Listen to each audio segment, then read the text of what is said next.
And as I have made clear time and again during the course of my presidency, I will not hesitate to defend the United States and its interests.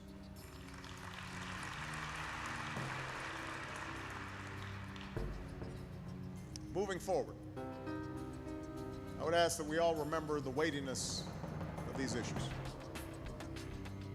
The stakes involved for Israel, for America, and for the world. Already there's too much loose talk of war. Over the last few weeks, such talk has only benefited the Iranian government by driving up the price of oil, which they depend on to fund their nuclear program. For the sake of Israel's security, America's security, and the peace and security of the world, now is not the time for bluster. Now's the time to let our increased pressure sink in and to sustain the broad international coalition we have built.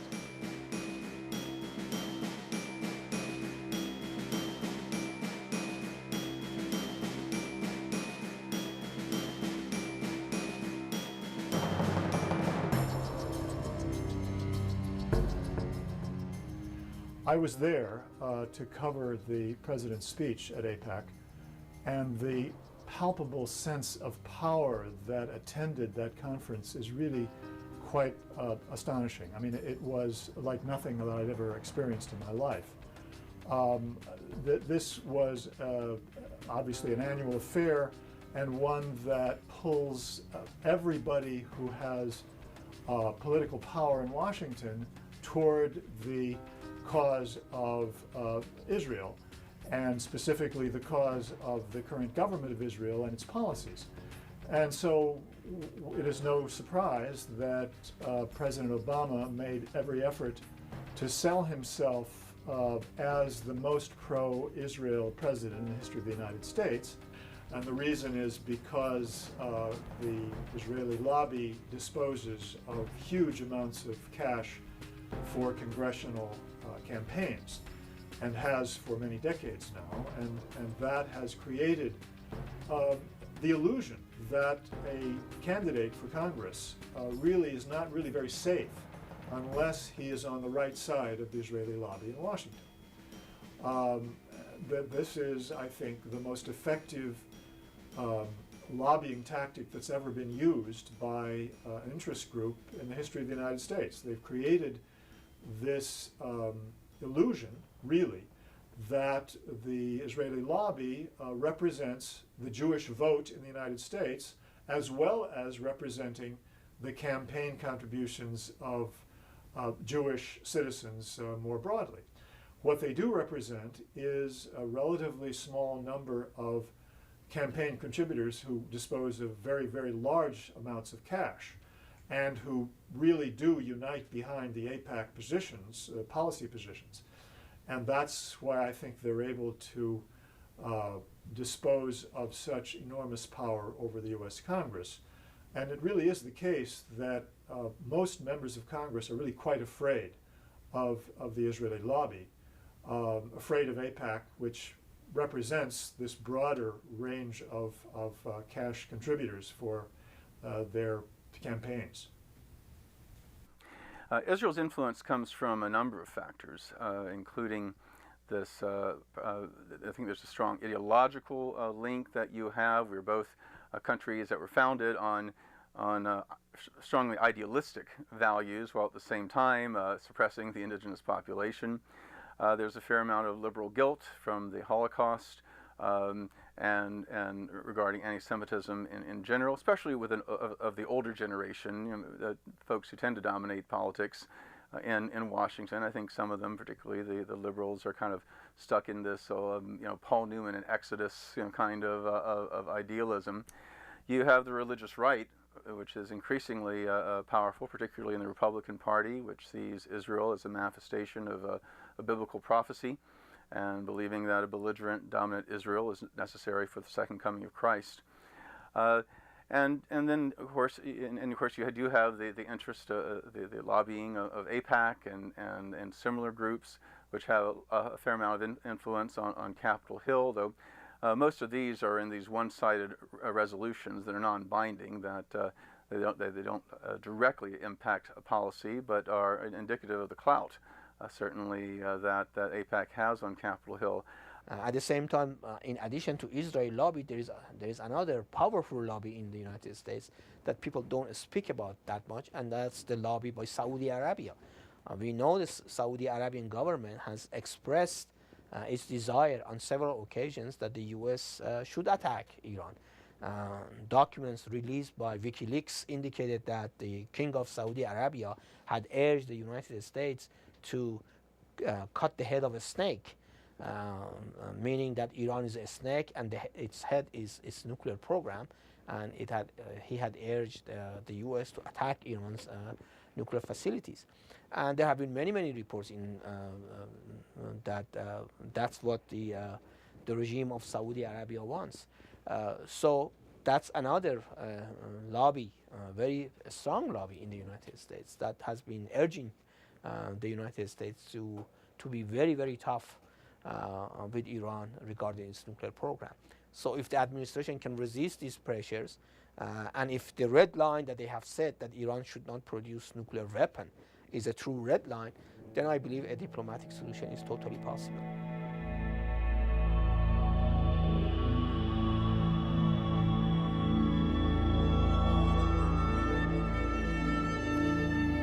I was in Iran in 2009 when millions of people took to the streets to protest the elections and to call for a new government in Iran. I kept in touch over the years with the opposition forces there. I've never met a single one of them who wants to see a military strike against Iran. They all, or almost all of them, oppose economic sanctions against Iran because the sanctions hurt ordinary people. Just as one example, there's a runaway inflation right now in Iran, partially caused by Iranian government policies and partly caused by the sanctions. And the Iranian currency is worth a little more than half of what it used to. That means everything you want to buy from abroad, whether it be industrial parts or food or gasoline, is suddenly almost twice as much. That hurts ordinary people. The people of Iran have always made it clear to me that leave it to them to get rid of their own government and to install a government that represents the people of Iran. The United States, they don't trust the United States. You know, the U.S. Executed regime change once before in 1953 when the coup overthrew a democratically elected government, the most democratic government in Iran's history, but it happened to nationalize British petroleum and therefore became evil communists and whatever in the eyes of the United States and Britain. And the U.S. and Britain overthrew the democratic government of Iran and imposed the Shah's dictatorship. And ultimately the revolution against the Shah was what gave rise to the current government. So the people of Iran, in their time, in their own way, will rise up against their government and replace it. They don't want the United States interfering and installing its government under the guise of opposing a nuclear weapons program. If the U.S. takes sides in Iranians' struggle for a representative government and a democratic regime, it would definitely backfire because the regime will immediately label the opposition as a stooge of the United States and will repress it even worse than it is doing now. The Iranian opposition, particularly the recognized leaders of the Green Movement inside the country, have been on the record for quite some time opposing a deal. In fact, most opposition groups, with the exception of the Iranian Mujahideen, which is on the US's terrorist list, and some elements, it appears, within the monarchists, against any military strikes. Polls have shown that support, for instance, amongst the Iranian American community for military action is always under 3%. So there isn't much support for that whatsoever, and there is a significant risk that if there is a clash, if there is an attack, there would be a backlash because a lot of people would be rallying around the flag. And a government in Iran that actually does suffer from a legitimacy deficit, a significant, severe legitimacy deficit, could actually be aided through an attack of this kind. And that is something that the opposition is quite worried about.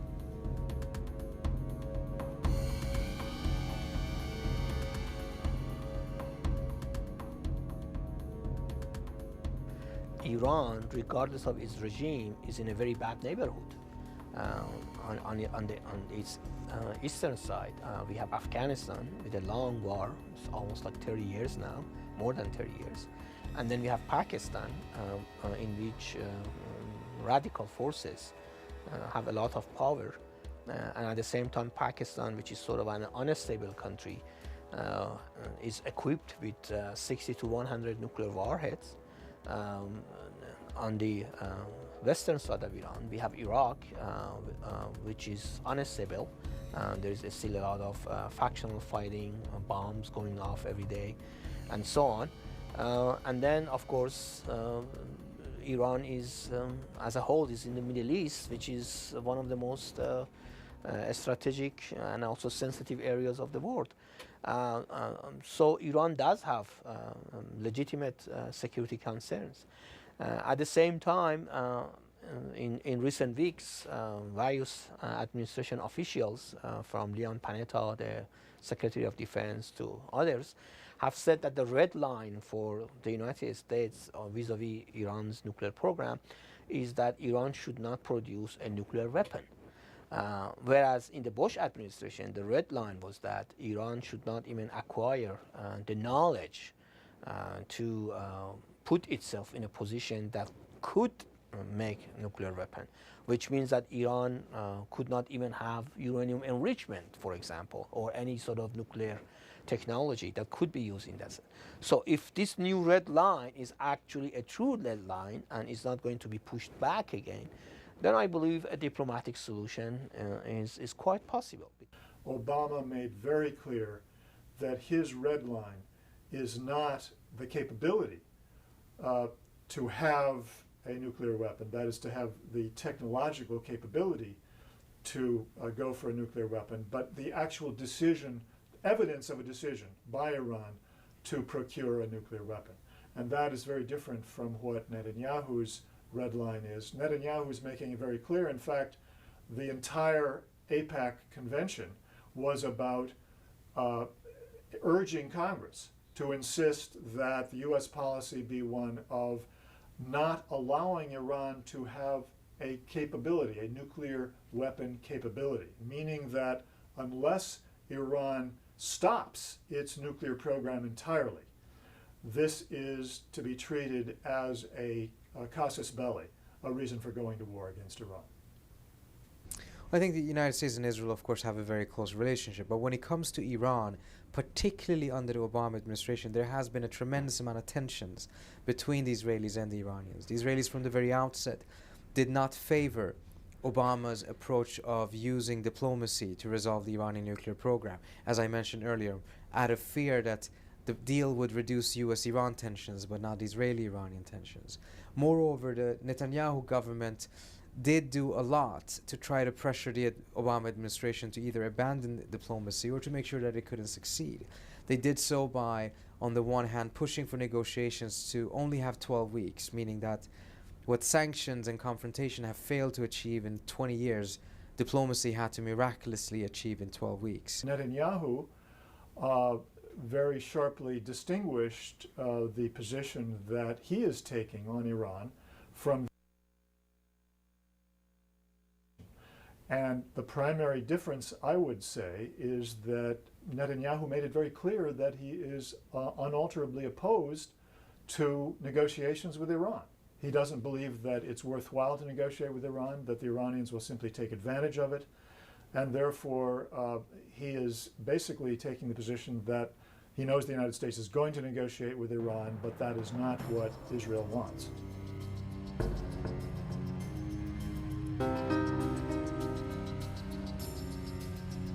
Remember, Iran has no nuclear weapons and has no nuclear weapons program to develop them. Israel, we know, has at least 200 atomic weapons capable of attacking countries in the region by missile and by airplane. It was developed illegally, surreptitiously. Israel keeps it a secret. The person who revealed definitively the existence of the program was jailed and treated horribly inside Israel, and today is not allowed to leave the country even though he's out of jail. The Israelis never signed the Non-Proliferation Treaty. So that's their excuse. They don't have to have international inspectors because they never signed the treaty. Well, you know, North Korea pulled out of the NPT, the Non-Proliferation Treaty. But the United States and everybody else demands that inspectors go back into North Korea and that they re-sign up and so on and so forth. But Israel is exempt from that. It's total hypocrisy. I actually interviewed a former Secretary of Defense and asked him that question. And he looked at me like I had landed from Mars. He says, well, of course it's okay that Israel has nuclear weapons. They're an ally. That somehow answers the question, that allies are not held to any standards whatsoever, and enemies can be accused of all manner of, can be accused falsely of all manner of things.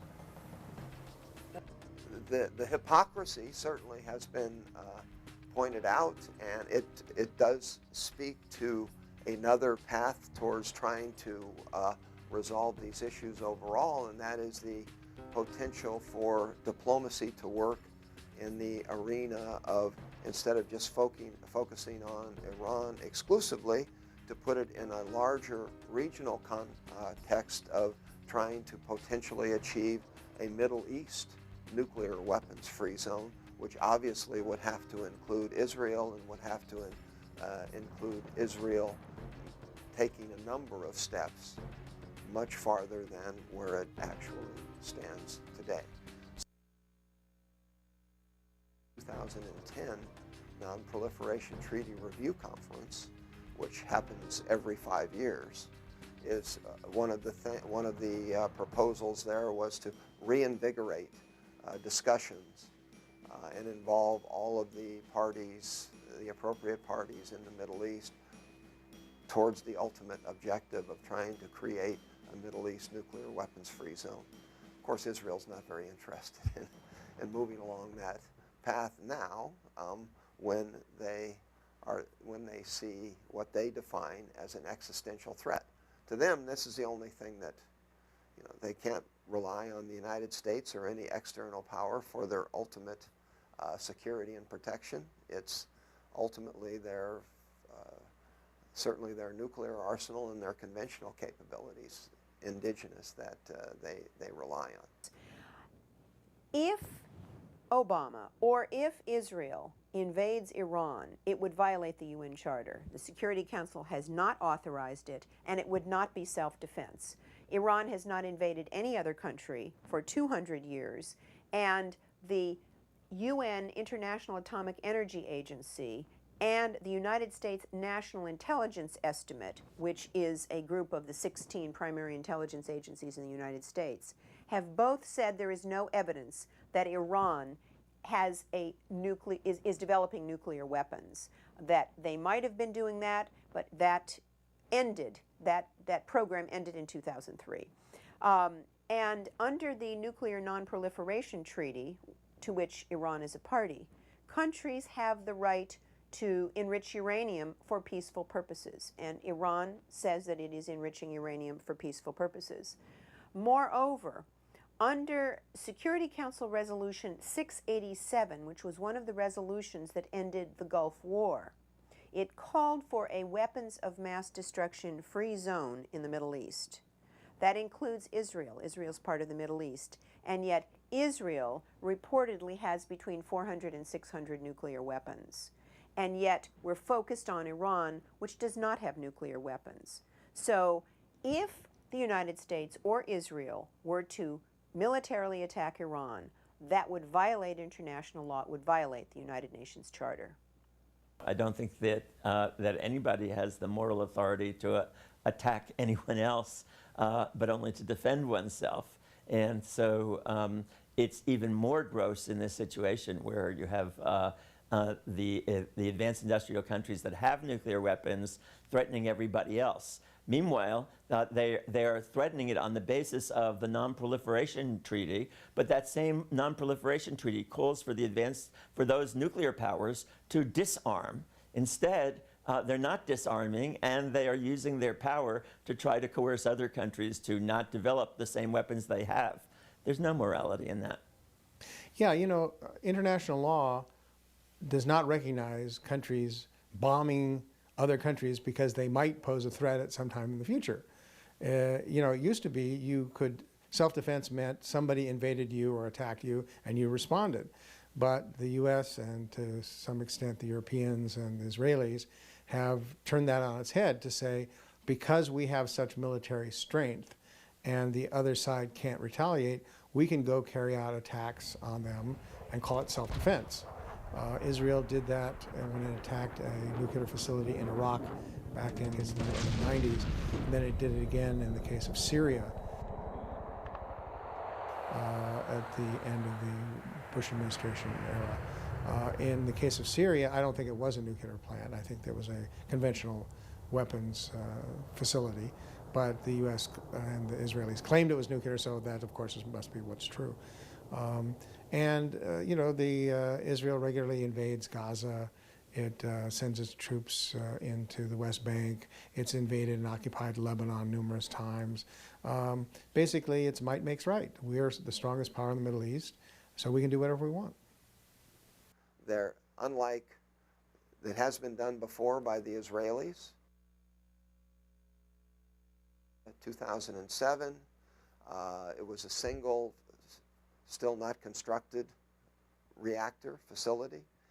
And Iraq in 1981, taking out the Osiris reactor, again, a single facility. And different responses in both cases. Syria, with other issues coming into play, obviously, as we've seen today, they basically have not pursued nuclear weapons capability. They do have, however, a very extensive, it's thought, we don't know for sure, but it's thought a very extensive chemical weapons stockpile that we're very worried about in the context of the current upheaval. With Iraq, what that attack resulted in, was a halt in the nuclear weapons program of Saddam Hussein, but he didn't give it up. He instead just made him more determined to pursue this, and it just pushed the entire program underground and dispersed it, which the lesson was learned by the Iranians. That's what they've done to begin with. Obama made a very strong pragmatic case against war. I think simply because both because I think these are his own personal predilections, but also because this is what he's almost certainly hearing from top Pentagon generals and intelligence analysts, that actual war with Iran would be a disaster, that the cost-benefit analysis does not work out favorably. And so I think he did what was taking a far more pragmatic line than what we heard from Netanyahu. Unfortunately, he seemed to fall into this sense that Iran potentially obtaining nuclear weapons, or even the capability of nuclear weapons, would not just be an unfortunate or a complicating factor, but that it was totally unacceptable and would be prevented by any means, including force. And this is a very, very dangerous line to draw. I mean, we've the United States survived against the Soviet Union when they had tens of thousands of nuclear weapons pointed at us because we believed in deterrence. It was a risky proposition, but we did survive. There, outside of a few people on the extreme right, there was not talk of a preemptive strike against the Soviet Union or against China or any other potential nuclear rivals. Why this obsession with Iran? Why have we gotten to? Is it because of the end of the Cold War we do have this kind of unilateralism, this kind of imperial hubris, the same kind of mentality that led to the invasion of Iraq, that we somehow don't have to play by the rules, again, this full spectrum dominance, that even a regional power that we're not allied with is unacceptable. So I find that this very assumption that deterrence is out of the question, and the idea that military options are on the table quite disturbing, and in certain ways puts Obama, while seemingly moderate compared to Netanyahu, on one of the more hardline and hawkish and militaristic postures that any American president has taken on an issue of regional security. The same assessment that Iran does not have that capacity and that it is some distance away and that we need to be exceedingly vigilant in monitoring their program and sharing information. And we share everything, even those things that could be taken, if they decided to, out of context. As a matter of fact, the Israelis and some of the information we've shared have calmed us down about what it really means. The bottom line is, Ehud and I agreed that there remains space for diplomacy. The window has not closed in terms of the ability of the Israelis, if they choose on their own, to act militarily. Part of the reason why it is a particularly explosive situation right now is because both Iran, both the United States, and Israel are somewhat compromised in their foreign policy right now, because the domestic political aspects have become far more important than they traditionally tend to be, or at least should be, perhaps one can argue. Israel's decision-making seems to increasingly be based on short-term domestic political considerations rather than sound geopolitical strategies. The Iranian foreign policy has been quite compromised by the domestic political infighting. And President Obama is very vulnerable and very limited in what he can do in an election year. So the stakes are very, very high, yet the flexibility on all sides seems to be at a minimum. So that is quite a worrisome scenario. An accident under these circumstances can spark a major war, even if no side actually intends to have that.